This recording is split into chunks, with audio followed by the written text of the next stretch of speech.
close and hold me fast. The magic spell you cast. This is love your love.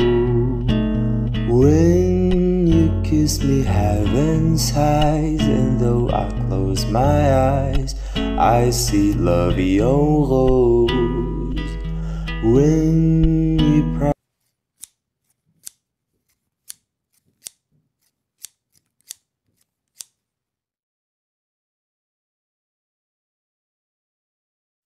Kasus penganiayaan yang dilakukan Mario Dendi Satrio atau MDS 20 tahun kepada korban David 17 tahun membuat geger seantero negeri belakangan ini. Penganiayaan yang terjadi pada Senin 20 Februari tahun 2023 ini bahkan direspon para menteri hingga membuat ayah MDS yang merupakan pejabat di Dirjen Pajak Kemenkeu mengundurkan diri dari posisinya. Masalah yang ditimbulkan dari kasus ini juga merembet kepada kecurigaan terhadap kekayaan ayah MDS. Ada juga yang mengkritisi kehidupan mewah tersangka hingga pelanggaran-pelanggaran lain yang dilakukan MDS selama ini. Bagaimanakah awal mula kasus yang menggegerkan ini? Lalu, apa motif dari penganiayaan oleh MDS kepada D? Penganiayaan ini berawal dan kemudian menjadi motif dari MDS adalah dari kekesalan tersangka setelah teman wanitanya berinisial A yang bersangkutan menceritakan bahwa korban telah melakukan perbuatan yang tidak baik kepadanya. Berawal dari adanya informasi yang diterima oleh tersangka dari A menyatakan ke tersangka bahwa telah dilakukan perbuatan yang tidak baik kepada saksi A. Kena informasi dari A tadi, MDS lalu mencoba mengkonfirmasi informasi tersebut langsung kepada D. Namun, saat itu korban tidak menjawab karena tidak bisa bertemu. Maka pada 20 Februari dengan alasan ingin mengembalikan kartu pelajar korban, saksi A, tersangka MDS, dan tersangka S menyambangi D yang saat itu sedang berada di rumah temannya.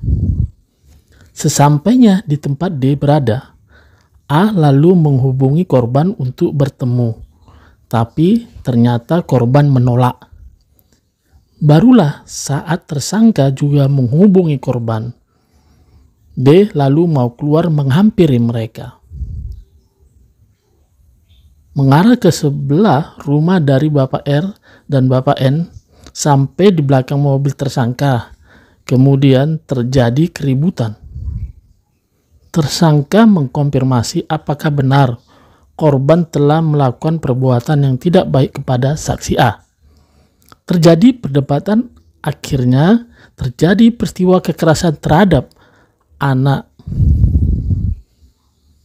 MDS dijelaskan melakukan tindakan kekerasan kepada korban dengan tendangan, dan karena tendangan korban terjatuh kemudian dipukul berkali-kali oleh MDS.